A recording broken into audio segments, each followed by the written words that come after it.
strategi dan taktik buat Ancelotti tak berkutik. Meriam London itu dari Inggris, bisa buat Madrid menangis. Martinelli cetak gol lalu selebrasi, stadion pun langsung jadi sepi. Arteta pelatih energik, jadikan Arsenal tim yang menarik. Real Madrid disingkirkan Arsenal di perempat final Liga Champions 2024-2025. The Gunners lagi-lagi jadi momok Los Blancos di ajang tersebut. Madrid yang punya misi mengejar defisit 3 gol pada leg kedua di Santiago Bernabeu justru kesulitan untuk membongkar pertahanan Arsenal. Gawang mereka hampir bobol di babak pertama, andaikan penalti Bukayo Saka tidak ditepis Thibaut Courtois. Saka kemudian membawa Arsenal memimpin 1-0 pada menit ke-65 sebelum disamakan Vinicius Junior 2 menit kemudian.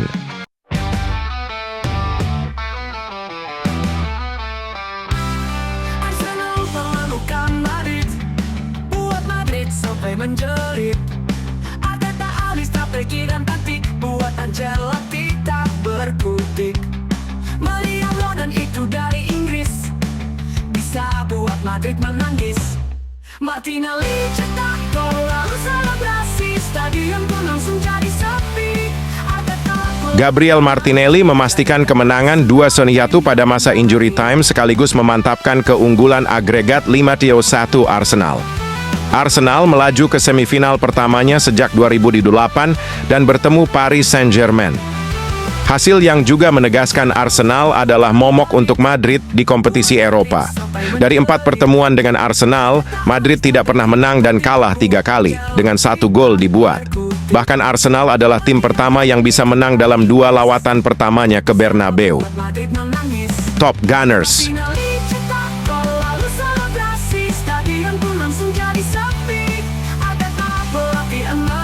Jadikan Arsenal tim yang menarik.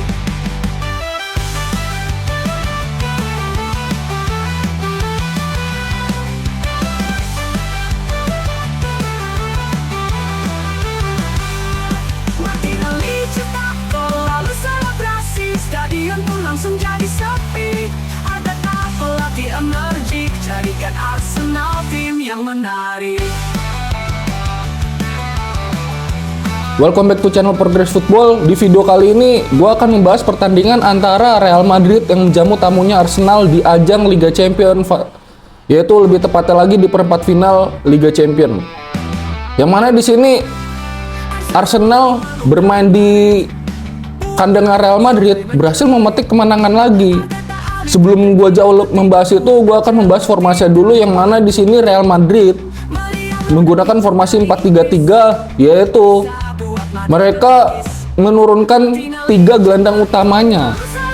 Yaitu ini sudah masa transisi Real Madrid ya, Luka Modric tidak sebagai starter, lalu menurunkan 3 gelandangnya, yaitu ada Bellingham, ada Tchouaméni dan Valverde. Dan seperti biasa juga menurunkan 3 striker utamanya, yaitu Mbappe, Rodrigo, dan Vinicius Junior. Sama halnya dengan Arsenal sama seperti Real Madrid menggunakan formasi 4-3-3, dan 3 gelandangnya ini yaitu Thomas Partey, Declan Rice, dan Odegaard. Ini 3 gelandang kreatif yang mana di saat melakukan penyerangan 3 gelandang ini maju menjadi menang jumlah pemain di saat melakukan penyerangan, dan saat bertahan 3 gelandang ini turun semua jadi menang jumlah bertahannya. Itulah keunikan dari Arsenal. Dan kalau kita lihat pada mulai kick off, ini kedua tim saling mencetak gol lebih dahulu. Seperti Real Madrid menggeber dan berusaha mencetak gol secepat mungkin karena ketertinggalan agregat 3-0 ini. Namun sayangnya naasnya Arsenal harus mendapatkan penalti akibat kesalahan dari Asensio. Namun sayangnya kesempatan Arsenal ini mampu digagalkan oleh Thibaut Courtois. Ini menjadi pembangkit mental buat pemain Real Madrid. Nah, pada waktu itu seharusnya Real Madrid dengan 3 gelandang ini, Bellingham, Valverde, Tchouaméni, ini bisa mengkreasikan lini tengah. Namun sayangnya Bellingham yang gua lihat ini seperti bukan gelandang kreatif, dia seperti gelandang box to box, kadang membantu penyerangan dan membantu bertahan di laga seperti itu. Dan Valverde dikunci oleh para pemain Arsenal, sehingga Valverde yang biasanya kreatif, Tosmeni biasa kreatif, ketika mendapatkan bola dikunci oleh para pemain Arsenal sehingga tidak bisa bergerak. Ruang operannya dikunci, terus setiap dia memegang bola langsung dikunci. Sedangkan Bellingham tidak bisa berbuat banyak di pertandingan ini. Ini yang sangat gue sayangkan. Sekelas Jude Bellingham, masih muda, yang padahal tahun kemarin itu masih ada cross, dia bisa menyeimbangi lini tengah. Namun di sini nyawanya Real Madrid di lini tengah seperti sudah tidak terlihat lagi. Belum ada kematangan dari Bellingham. Dia dari umpan-umpannya belum bisa mengatur ritme permainan Real Madrid. Dan ini bisa dimanfaatkan oleh gelandang-gelandang Arsenal, pemain-pemain Arsenal. Pemain Arsenal ketika bertahan dari 3 gelandang ini dibantu, berarti menjadi berapa? 7 pemain bertahan, yang mana Declan Rice otomatis mundur, Odegaard otomatis mundur, Thomas Partey menjadi bek tengah. Ini membuat kedalaman lini pertahanannya Arsenal sulit ditembus oleh permainan Real Madrid. Begitupun juga saat menyerang Arsenal, yang mana Arsenal bermain dengan sabar. Kalau gue lihat pada tercipta gol pertama itu Arsenal menggunakan penguasaan bola, yang mana di sini Arteta meniru cara bermainnya Pep Guardiola dengan sabar, perlahan-lahan maju dari lini tengah, terus perlahan maju ke depan kotak penalti, yang mana di situ pemain Real Madrid hanya fokus garis pertahanan offset saja. Di situ ada Asensio, Alaba, Rudiger, tidak menyadari ada pergerakannya, ada Bukayo Saka. Pergerakan tanpa bola ini sangat bagus, sehingga pemain Arsenal ini, Bukayo Saka, mendapat umpan dari rekannya.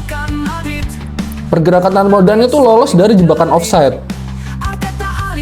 Ini yang dilakukan Arteta ini sangat bagus. Dia kadang merubah taktiknya. Dari penguasaan bola bisa bertahan penuh, Real Madrid sulit ditembus, dan saat menyerang seperti itu. Kehebatan dari Arteta, walaupun dia di liga kemarin seok-seok, mungkin dia sekarang segera bangkit. Dan anehnya lagi, kenapa Real Madrid setiap ketemu Arsenal ini seperti terulang tahun 2006, yang mana Real Madrid kalah dengan Arsenal di semifinal Liga Champions.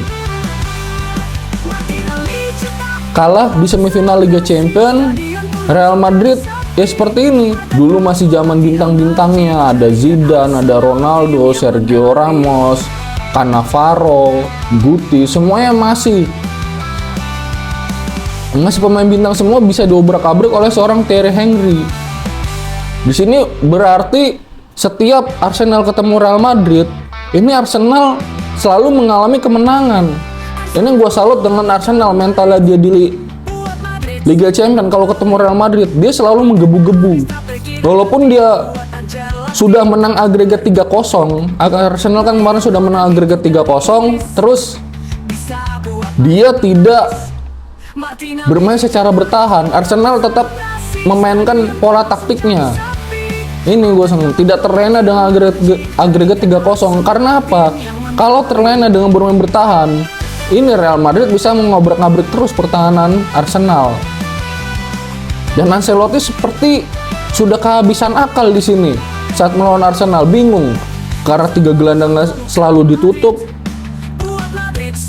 Ya sudah tidak, dan parahnya ini kalau menurut gua kesalahan fatal. Seharusnya Luka Modric dimainkan di babak pertama saja, jangan di babak kedua. Jadi untuk mendapatkan gol-gol dulu, baru babak kedua Luka Modric diistirahatkan. Bukan malah di babak pertama diistirahatkan, babak kedua sudah tidak bisa terkejar, yang mana kita ketertinggalan agregat. Kita harus mencetak gol lebih dahulu dengan gelandang-gelandang kreator yang kreatif ini, gelandang tengah yang kreatif. Jangan malah di babak kedua baru dimainkan, dan alhasil apa? Sulit mengejar ketertinggalan.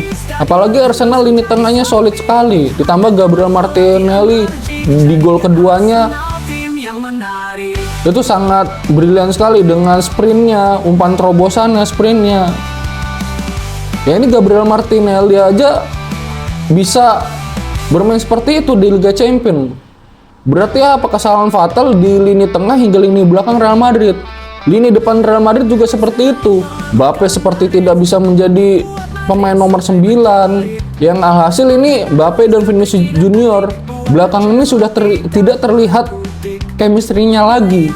Yang mana Mbappe biasanya di tempat Vinicius Junior pada waktu di PSG, ini dia merasa kesusahan bermain sebagai striker tunggal, striker utama di Real Madrid. Perubahan posisi ini sama seperti zamannya CR7 waktu pertama datang ke Real Madrid. Dia dicoba ingin menggantikan Raul namun kurang efektif. Namun di tahun berikutnya Real Madrid baru bisa. Jadi ini step by step. Ada masanya di mana klub tersebut itu melakukan transisi. Maksudnya transisi itu dari pemain tua ke pemain muda, ini cukup bagus ini Real Madrid melakukan transisinya. Dan semoga saja tahun depan ini menjadi koreksi Real Madrid di tahun ini. Menjadi koreksinya, apa kekurangannya Mbappe begini, berarti harus dilatih sebagai striker utama. Terus dengan ego-ego ketiga pemain ini sangat berbahaya ini, antara Mbappe, Vinicius, dan Rodrigo ini sangat berbahaya. Masih banyak ego-ego yang seharusnya dilupakan saat pertandingan, bukan malah mementingkan ingin mencetak gol, ingin membuktikan siapa yang terbaik di Real Madrid. Bukan begitu, udah bukan saatnya Real Madrid ini. Beda sama zamannya CR7, Benzema, Bale, semua itu terpatok ke Cristiano Ronaldo memberikan umpan. Bahkan kalau Cristiano Ronaldo, CR7 ini mempunyai opsi mengumpan, dia tetap akan mengumpan kepada rekannya Bale dan Benzema. Kalau kalian ada yang menonton fullnya pertandingan Real Madrid dengan Arsenal, kalian perhatikan baik-baik bagaimana organisasi pertahanan dari Arsenal. Ini yang gue suka dari Arsenal tahun ini di Liga Champions. Kejenusan Arteta itu dibuktikan dari pengalamannya dia menjadi asisten pelatih Pep Guardiola. Dia fokus dari pertahanannya Arsenal ini. Dia ambil semua ilmu dari Pep Guardiola bagaimana cara bertahan. Ya ini terbukti. Di saat Arsenal diserang, 3 gelandang bermain atau mundur lebih ke belakang, yang mana Thomas Partey, terutama Thomas Partey ini masuk menjadi menjadi center back, mengisi lini dalam center back menjadi 5 back, terus ada 2 gelandang lagi. Tapi di sini Declan Rice tidak hanya diam saja, dia mengejar bola, membaca pola permainan dari Real Madrid, yang mana Real Madrid ketika menyerang itu dia hanya fokus kepada 3 orang saja, gelandangnya pasti selalu telat maju. Ini yang sangat disayangkan, tidak seperti Real Madrid biasanya. Ini keunikan dari Arsenal, jadi lini dalamnya ini dengan kecepatan 3 striker ya, sulit menembus. Real Madrid sulit menembus pertahanan Arsenal dengan kecepatan 3 striker yaitu Mbappe, Vinicius maupun Rodrigo, sulit menembus pertahanan Arsenal. Yang mana ketika keyword merebut bola, ada backupnya lagi seperti Partey atau Saliba, kadang saling membackup dia, dan kadang Declan Rice mundur ke belakang. Ketika Partey merebut bola, Declan Rice mengisi kedalaman center back-nya Arsenal tersebut, lini tengahnya Arsenal tersebut, lini belakangnya. Ini sangat bagus dari Arsenal ya. Kalau gue lihat kesulitannya lini tengah, keseimbangan lini tengah, bukan hanya 1-2 orang, tapi 3-3 yang menjaga keseimbangan lini tengah, yaitu menjaga keseimbangan lini tengah, menjaga ke depan bagus, terus ke belakang juga bagus ke pertahanannya, sehingga itu membuat Arsenal sangat solid. Dan kalau ada kesempatan, Arsenal melakukan counter attack, yaitu seperti golnya Martinelli, itu sangat bagus sekali kalau menurut gue pribadi ya. Sangat bagus, Martinelli dapat umpan terobosan ditambah dengan kecepatannya, dia bisa melewati Asensio terus menipu Asensio dan Franz Garcia, terus bisa menipu Courtois. Itu sangat bagus lah, gua acungin jempol. Dan nanti Arsenal akan ketemu PSG. Ini yang sangat menarik, yaitu sama-sama muridnya Pep Guardiola, antara Luis Enrique dan Arteta sama-sama pernah berguru dengan Pep Guardiola. Yang patut kita nantikan apakah strategi Arteta akan tetap seperti ini atau Luis Enrique yang bisa mengobrak-ngabrik pertahanan Arteta karena membaca permainan Arteta yang seperti sekarang saat melawan Real Madrid, yang mana pada zaman Luis Enrique 2015 Barcelona itu dia saat menukang Barcelona bisa mengobrak-ngabrik pertahanan Real Madrid menjadi raja Eropanya. Dengan kejeniusan Luis Enrique melawan kejeniusan Arteta, ini pertandingan sangat menarik ya di semifinal nanti. Ini yang perlu kita nantikan, siapakah yang akan masuk ke final, PSG kah atau Arsenal? Oke, gue Iqbal dari Progressive Football. Terima kasih yang sudah menonton pertandingan ini, video ini. Gue mengucapkan terima kasih banyak dari Progressive Football dan ciao.